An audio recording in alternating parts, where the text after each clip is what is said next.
Here's what we're doing tonight. I have one mystery beer, courtesy of Matt.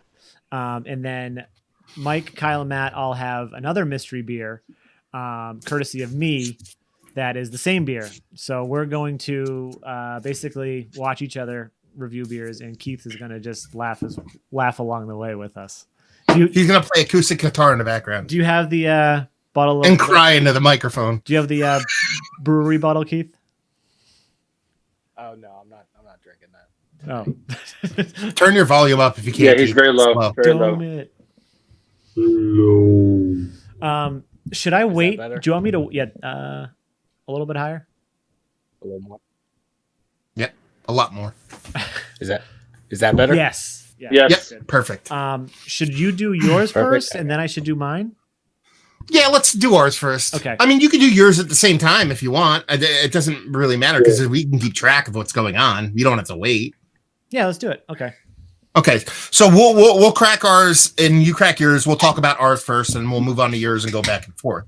Cool. Okay. All right. Full disclosure: I had a bottle of wine and did a beer review before we started this. So if I start taking my clothes off and embarrassing myself, it's Kyle's fault. You had a whole bottle of wine? Yes. What time did you get out of work?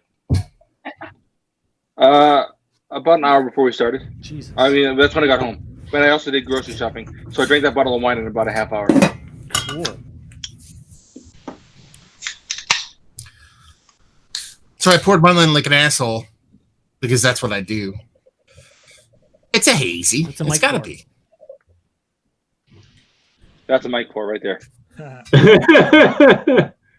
From a distance, it looks like somebody's 8.2% double IPA. Based on the appearance, I'm thinking, more in the double IPA range. Yeah. Based on the appearance, I have no fucking idea. But whatever. Yeah, you can see on mine. You can actually see the gradient of light, so their light can travel through it. But you can't see my finger. Yeah. You know what I mean? Shadow, so it's pretty dense, and it's probably a hazy, not like a saison or anything like that, because the head is like super tight, compact, creamy fluffiness. So, yeah, double IPA. It looks like. What about you, Sean? What are you thinking about yours? I'm gonna say about the same. Mine's pretty hazy. It's got like a bright orange color almost. It doesn't really look like that on camera though. In person, I would say it's like a bright orange. It had about a half a finger ahead. I'd probably go with hazy as well. Okay. I can see the color of the can though. So, thanks, Matt. That's what I did. That's what I do. Let's get a nose. Ooh. Oh yeah, for everyone, just don't forget that mine beer is completely different. So if I sound, I'm just gonna sound like everything sounds different than you guys. I might walk that back to a single IPA. Citrus for me, it's citrus forward, not overly sweet. Really, just citrus on citrus for me. It's like orange with a little bit of grapefruit, maybe a little bit of pineapple, and that's pretty much all I get. I don't get an overt sweetness. I don't get really much, if any, bittering whatsoever. And that's what I get. Actually, I agree with you completely. I'm getting almost, actually, even my citrus, it's faint. I'm not getting a whole lot out of this one. That's the reason why I want to walk it back to a single IPA. Yeah, for sure, citrus. It reminds me of like a Alchemist. They're like yeast profile. I don't know what yeast they use, like heady and stuff, but kind of gives me that vibe. But other than that, I agree with what you guys said about the citrus. Yeah, I mean, beers, they use London. Beers are always so brutally hop forward. This, you know what I mean? Yeah, Kimmick can't not make beer smell like weed, so it's definitely not one of his beers. But London 3 is like, it's either Conan or London 3 are the two yeast profiles that pretty much almost every brewery uses, and they're pretty similar across the board generally, you know. So I'm after the nose, I'm thinking a core for 6.8% IPA. Done. That's what I would guess based off of the nose. I wonder if the beer I'm drinking is causing this to be way more faint, because the beer I'm drinking is pretty brutal. Probably should stop. What did? No, it's not that electric of a beer. I mean, there's citrus in it, but it's not like a 2x4 to the face by any stretch of the imagination. There's no bittering for me in the nose whatsoever. And it's a sweet beer, but it's sweet because I would classify it as sweet only because there's zero bittering in the nose. So it's not a sweet. It's just sweet more than it is bittering because there is no bittering. Yeah, I wouldn't say like overripe fruit or something. It's not overly sweet. Weirdly, I'm sort of getting almost like citrus cream, like almost like you got like a citrus cream in like a confectioner's chocolate sort of, but it's not strong. And I think you're right. There's no bittering. It's vaguely sweet, but not too sweet. It's weird. I'm ready. How about you guys? Oh, we gotta go with Sean. So I'm getting like I'm getting tangerine, some vanilla sweetness. It almost reminds me of Uinta's Tangerine IPA. The Hop Nosh. Yeah, Hop Nosh. Hop Nosh, Yeah, and it's got tangerine Hop Nosh. And I'm not sure which I really like. Actually, it's like with Hop Nosh. I don't get it a lot because I don't get a lot of Uinta in Jersey, but it's one of my favorite kind of shelfy chuggers. I would almost, if the vanilla there, it could, maybe there's lactose in this. I don't know, just from the nose, but looking at it, I'm not really convinced. But yeah, there's tangerine, orange, tropical fruits. But yeah, go ahead. Do you want to get a taste? Yeah. Hold on, real quick story. Sorry. One day I was texting with Sean, and I was drinking Uinta's Hop Nosh Tangerine because I was avoiding my wife and her friends in the living room. I remember that. And I drank about 6 of them in 20 minutes. I was like, why am I so fucked up? It's because they're like 8% or whatever. I thought they're like 4.5. I drank 6 in like seriously 25 minutes. Wait, is Hop Nosh that high? It's like I thought it was like 7.2 or something like that.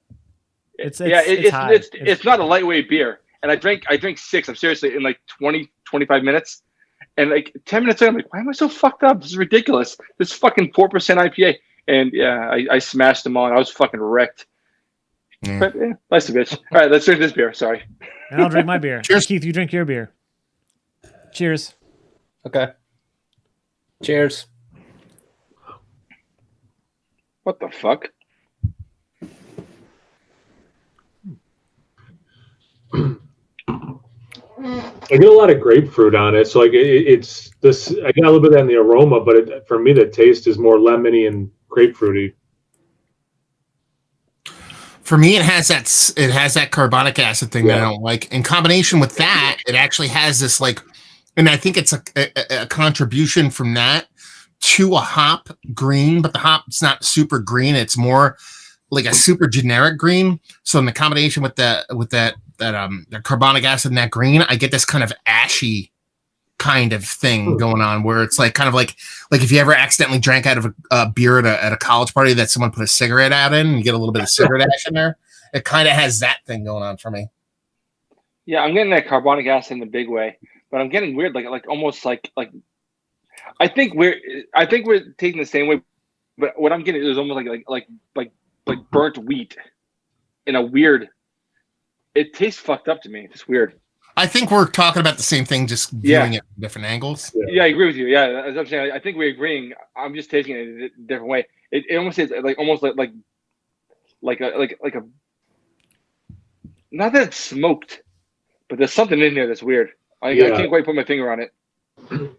It does not taste how I thought it would based on the look and the aroma, and there is that X factor, that something else to it.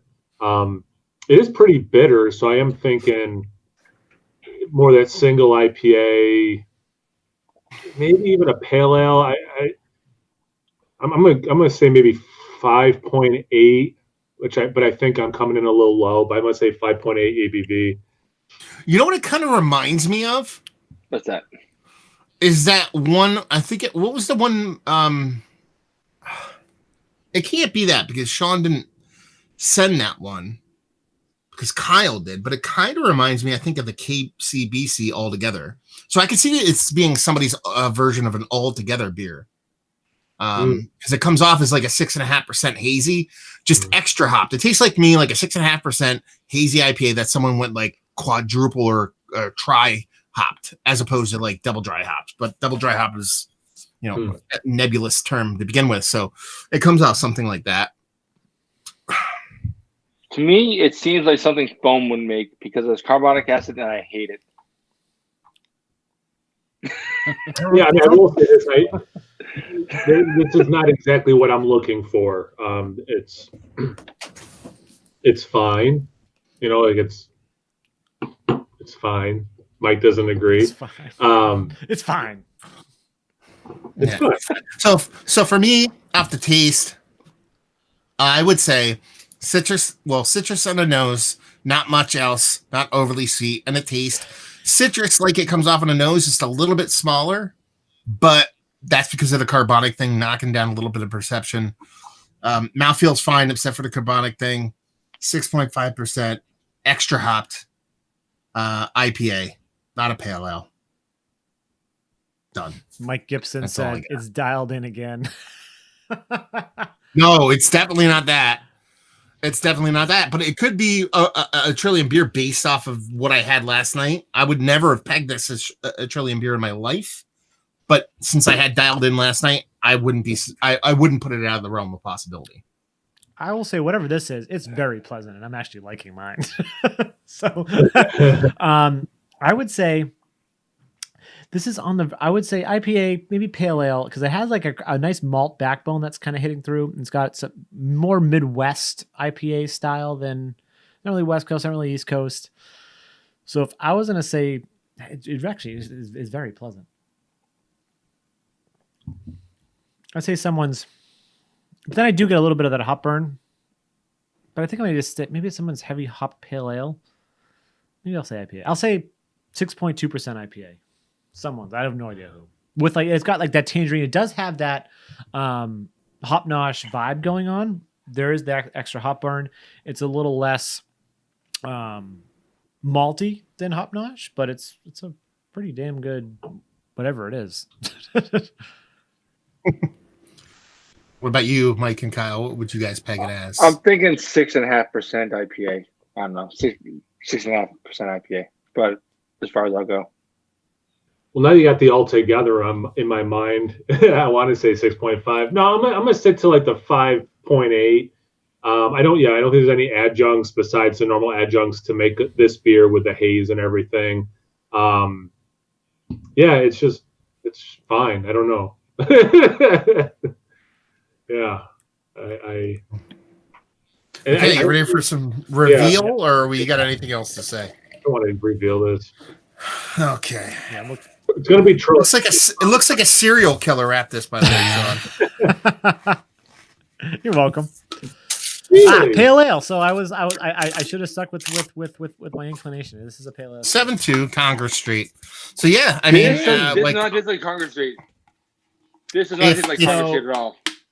If you told me if I did 5-4, this, all right. if we did this yesterday before I did that mystery beer, I would say this is crazy pants. But like I said, that fucking dialed in went from my favorite double IPA of all time to hot garbage. Yep. And now this does not surprise Like me. I said today At all. when we're talking, I don't know what's going on. I don't know if it's the pandemic, but yeah, Trillium Beers, something's up. Dude, this tastes nothing like Congress right? Street at all. Not even. No, I mean I've had Congress Street 1,000 times. I could pick it out of a lineup. I was actually This to me afraid tastes- going into this, thinking I'm like, maybe I shouldn't have done Congress Street because Mike could easily pick it out. But then like I had a couple cans of it, and I was like, this isn't Congress Street. I'm like, I need like a unbiased opinion, and that's what you need an affirmation Yeah. about what you're getting. okay. Yeah.